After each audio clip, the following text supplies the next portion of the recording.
Các bạn nào mà dùng vòi sen và có bình nóng lạnh thì có một cái điều cực kỳ khó chịu, đó là nước mà cấp vào nó yếu, dẫn đến là như thế nào? Đây các bạn nhìn thấy nhá. Đây mình mở này, mở cái chỗ này là mở đường nước lạnh này, các bạn nhìn thấy chưa?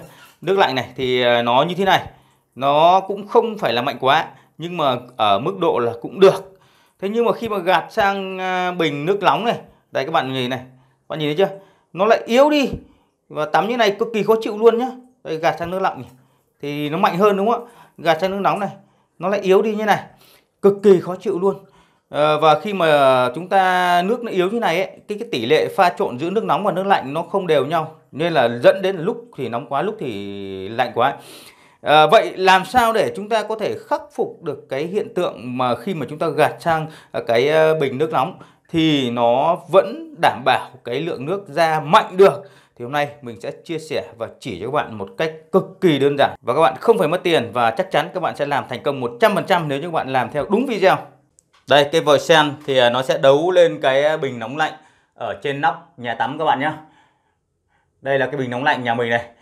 Thì để khắc phục cái hiện tượng nước yếu khi mà qua cái bình nóng lạnh thì đầu tiên các bạn sẽ tháo cho mình cái van. Đây, các bạn là tháo cái van này nhá. Đây là cái van an toàn. Đấy, cái van này là van 1/2, tức là cái van cho ống 21. Thì các bạn phải tháo cái van này ra cho mình này. Và các bạn lưu ý, nếu như mà nhà nào không có cái van như thế này thì các bạn bắt buộc phải tìm mua để lắp cái van này vào nhá. Đấy, không có là không được đâu. Bởi vì cái van này cực kỳ quan trọng. Đây là chính là cái van xả áp, chúng ta vẫn phải có nó. Khi mà áp suất lớn này, nó xì nước ra đây này. Đấy, để nó tránh cái hiện tượng là nổ bình hoặc là nứt vỡ bình, nó gây nguy hiểm cho người nhé. Ok, các bạn sẽ tháo cái van này ra. Thì đường nước vào chính là cái đường màu xanh như này. Đấy, qua cái van này, còn cái đường nước ra là cái đường màu đỏ này. Thì chúng ta chỉ cần tháo cái van này ra và mình sẽ hướng dẫn cho các bạn cách xử lý này. Đây là cái van mà mình đã tháo ra. Đây chính là van một chiều và van giảm áp. Có nghĩa nó là vừa là van một chiều và vừa là van giảm áp luôn các bạn nhé. Do nó là van giảm áp nên chúng ta sẽ không thể bỏ cái van này đi được các bạn nhé. Các bạn lưu ý như vậy, chúng ta không thể bỏ đi được. Có nhiều bạn bảo là cái này mình vứt đi luôn có được không? Thì không được các bạn nhé. Thì mình sẽ chia sẻ qua các bạn một chút về cái nguyên tắc hoạt động của cái van này. Thì cái van này là cái đường nước đây, đường nước nó sẽ đi theo cái mũi tên này. Đây, nước vào đây, và cái đầu này là sẽ đấu vào cái đầu vào của bình nóng lạnh. Còn đây là cái nước cấp nguồn thì vào ở đầu này. Thì các bạn nhìn thấy ở đây nó sẽ có một cái núm này. Đấy, các bạn nhìn thấy khi mà nước nó vào ấy, nó có đủ áp lực nó sẽ đẩy cái này. Đó, nó đẩy này. Đẩy thì nó sẽ thông lên phía trên. Đấy, cái này của mình lâu lâu nó bị két cái này, nó không bật lại này. Đấy nghĩa là mình nhả ra là nó phải bật lại cơ. Đấy, lâu là nó bị két rồi. Đây, cái gioăng này là cái gioăng chống giò thôi, mình bỏ nó ra. Đây xem nào, nó lại bị két cái này ở đây rồi. Đấy. Đây, khi mà đẩy này thì nó sẽ phê, xong nó phải bật lại cơ. Nhưng mà cái này của mình có vẻ như là nó đang bị kẹt. Đấy, nó phải bật lại như này. Đó, thì khi mà có áp lực nước nó sẽ đẩy cái này và nó sẽ đi vào bình. Khi mà bình đun nước nóng thì lập tức là trong bình áp suất nó sẽ cao hơn, nó sẽ đẩy cái van này chặn lại, tức là cái nước nóng ở trong bình nó sẽ không quay ngược lại cái đường nước cấp vào. Chứ còn nếu mà các bạn bỏ cái van này đi, tức là cái van một chiều này đi, thì cái nước nóng ở trong bình khi mà nó nóng lên, áp suất nó lớn, nó sẽ đẩy ngược cái nước nóng lại cái đường cấp nước, do đó là chúng ta sẽ rất tốn điện, nên chúng ta sẽ không bỏ được cái này nhé. Và thứ hai nữa là cái van này nó là cái van giảm áp, có nghĩa là khi mà cái áp suất ở trong bình nó cao quá thì nó sẽ lập tức nó sẽ xả qua đây, nó đi vào đây, xong bắt đầu nó sẽ xả qua cái lỗ này các bạn nhé. Đấy, lỗ này. Bình thường chúng ta có thể xả bằng cách là ấn cái cần gạt này nó lên này, cần gạt đẩy nó lên này. Nên là khi mà các bạn mua ấy, thông thường nó sẽ có một cái ốc để nó khóa cái van này lại, và chúng ta lắp chúng ta cần phải tháo cái ốc đấy ra, và nghĩa làm sao mà để cái tay này chúng ta có thể là để tự do gạt nó như này. Còn bình thường là chúng ta sẽ để như này. Thì đấy là cái nguyên lý cấu tạo của cái van một chiều này là như vậy. Cái van một chiều này cực kỳ hữu ích, chúng ta không bỏ đi, nhưng nó cũng là một cái nhược điểm đối với cái chỗ nào mà có đường nước yếu. Tại sao nó là nhược điểm thì mình sẽ chia sẻ đây.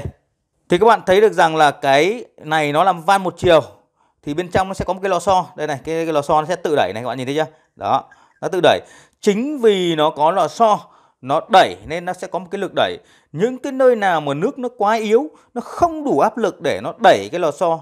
Đấy, đẩy lò xo mạnh lên, dẫn đến là cái nước mà nó chui qua cái van này nó khá yếu luôn. Kết hợp với cái áp suất ở trong bình khi mà nước nóng lên nó lại mạnh, nó lại càng đẩy cái van một chiều này càng mạnh. Do đó là khi mà chúng ta mở sang cái van nước nóng thì cái áp lực của nước đầu vào nó không mạnh để nó đẩy cái nước nóng ra, là do cái van này các bạn nhé. Rồi, thì đấy là cái nguyên nhân. Thì bây giờ cách xử lý như sau. Cái van bình nóng lạnh nào cũng thế thôi.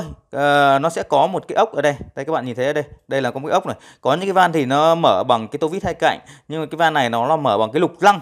Thì ở đây mình có một cái lục lăng. Cái này không phải là cái lục lăng mà mình tận dụng cái đầu này, cái đầu lục giác này. Mình mở bởi vì cái lục lăng này nó phải là cái lục lăng 9 mm ấy, thì chúng ta sẽ mở được. Các bạn sẽ vặn ngược chiều kim đồng hồ. Các bạn vặn nó ra. Đấy, các bạn vặn tháo cái này ra nhá. Cái này nó chỉ là một cái ốc chụp bên ngoài này thôi. Rồi, ok. Các bạn nhìn thấy này. Thì trong này nó có một cái lò xo này. Cái lò xo này sau một thời gian mà nó oxy hóa nước nó vào ấy, đóng cặn các thứ là nó cũng sẽ kém đi. Nó có thể nó cứng hoặc nó vướng. Rồi bây giờ mình sẽ tháo cái van một chiều trong này ra này. Các bạn nhấc cái này ra. Đây, đây chính là cái van một chiều các bạn nhá. Đấy, đây là van một chiều này.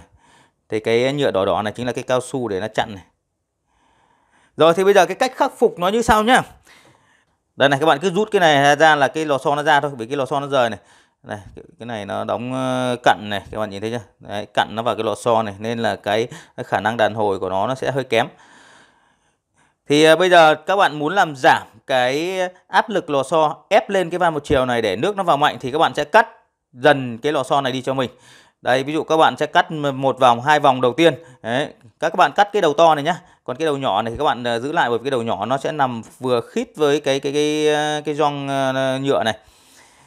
Thì các bạn sẽ cắt cái đầu to này hai vòng, sau đó các bạn sẽ ướm thử lại. Đấy, cái ướm thử nó lại và làm sao để cho cái lực của lò xo ấy nó vẫn ép được vào cái chỗ này, nó kín nước là được. Đấy, nhưng mà nếu như mà nó lại mạnh quá thì chúng ta lại cắt thêm vòng nữa. Đấy, và chúng ta cứ cắt dần dần chứ các bạn không nên cắt một cái là nhiều vòng quá thì lúc này là rất khó chữa. Thì đấy là cái cách để chúng ta sẽ làm tăng cái áp lực nước lên. Rồi thì với cái cách xử lý cái lò xo như thế này thì bạn vẫn đảm bảo là nó chặn đường nước ngược chiều, có nghĩa là nước nóng nó sẽ không thất thoát ra cái đường nước cấp vào. Đồng thời là nó cũng làm tăng cái áp lực nước vào bình, dẫn đến là cái nước nóng đầu ra nó sẽ mạnh hơn. Và với cái cách xử lý này thì rõ ràng là các bạn cũng không phải mất thêm một cái đồng nào, các bạn chỉ cần cắt ngắn cái lò xo này đi thôi. Tuy nhiên với cái van lò xo này thì dù gì nó cũng sẽ có một cái áp lực nhất định để nó ép lên nước. Do đó mình khuyên các bạn là các bạn có thể là dùng cái loại van một chiều này, có nghĩa là các bạn sẽ bỏ hết cái van này đi. Cái van này bỏ hết đi. Đó. Chúng ta sẽ giữ lại nguyên cái van giảm áp này thôi. Và chúng ta sẽ dùng một cái van một chiều. Đây là cái van một chiều lá lật các bạn nhé. Thì bây giờ các bạn sẽ đấu nối tiếp cái van lá lật này vào cái van giảm áp này. Thì các bạn sẽ đấu theo đúng cái chiều mũi tên như này. Đấy. Thì nước vào đây, qua cái van lá lật này, rồi qua van giảm áp này, xong bắt đầu đi vào. Đó, thì các bạn đấu như này là ok các bạn nhé. Đây, mình đã lắp lên rồi các bạn nhé. Thì cái van giảm áp mình vẫn giữ ở phía trên này. Van một chiều sẽ ở phía dưới này. Ở đây là mình sẽ dùng một cái măng sông, nhưng mà do mình không có măng sông nên là mình dùng tạm cái T này. Nên là cái măng sông nó ngắn lắm, cái đầu vào nước này nó sẽ sát vào cái van một chiều này luôn nhé. Chứ nó không dài như này đâu. Đó, còn nếu các bạn mà không muốn một cái đoạn dài loằng ngoằng như này thì các bạn vẫn cứ tận dụng cái van một chiều và van giảm áp cũ của nó. Các bạn cắt bớt lò xo đi là ok nhá. Mình đảm bảo các bạn là nước vẫn mạnh bình thường nhá. Nhưng mà do mình có cái van lá lật nên là mình sẽ thay bằng cái van lá lật này sẽ ngon hơn. Đây nhá, bây giờ mình test này. Đây là van nước lạnh này. Các bạn nhìn thấy chưa? Bây giờ chúng ta sẽ chuyển sang nước nóng này. Các bạn nhìn thấy không?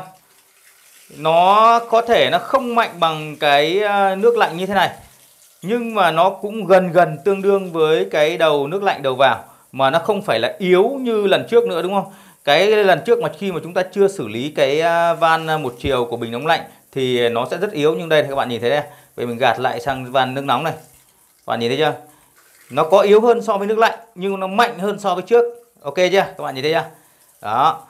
Thì các bạn với cái cách như thế này, các bạn yên tâm được rằng là các bạn sẽ khắc phục được gần như là cái áp lực nước nó sẽ bằng với cái áp lực nước lạnh đầu vào của các bạn nhé các bạn nhé.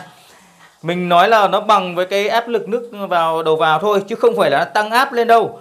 Bởi vì nước đầu vào mà nó yếu thì nước đầu ra thì nó bằng hoặc yếu hơn thôi, chứ không bao giờ nó mạnh hơn nếu như mà chúng ta không dùng bơm tăng áp. Còn nếu các bạn muốn mạnh hơn thì bắt buộc các bạn phải dùng bơm tăng áp các bạn nhé. Rồi, mình cũng vừa mới chia sẻ cho các bạn một cái mẹo cực kỳ hay để các bạn có thể khắc phục cái hiện trạng mà vòi sen khi mà dùng bình nóng lạnh nó yếu một cách cực kỳ đơn giản, và các bạn không phải mất đồng nào. Nếu như các bạn mất thì cũng chỉ mất khoảng 4 đến 50 ngàn một cái van đồng lá lật của Miha đi thôi là ok các bạn nhé. Cũng không đáng tiền đâu, nhưng mà tắm nó sướng hơn rất nhiều. Cảm ơn các bạn. Hẹn gặp lại các bạn trong các video sau.